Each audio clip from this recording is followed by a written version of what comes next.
Kwa jina naitwa Bahati Matinde ya Tabu, natokea mkoa wa Kaskazini Unguja, wilaya Kaskazini B.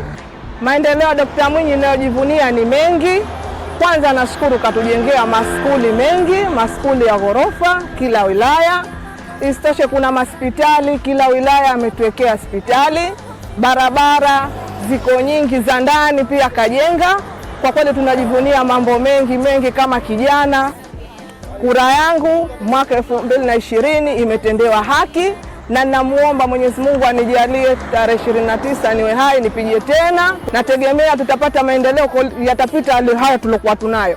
Maana masoko nayo yameimarika, kwa Nyanya kuna soko Chuini pale, Jumbi. Yani tunamshukuru sana Dr. Mwinyi. Na washauri wananchi wenzangu hasa vijana. Maana vijana sisi ndio tuna changamoto kubwa. Kwanza ifikapo tarehe 29 tujitokeze kwa wingi kupiga kura, na tunapomaliza kupiga kura basi turudi nyumbani tukasubiri matokeo.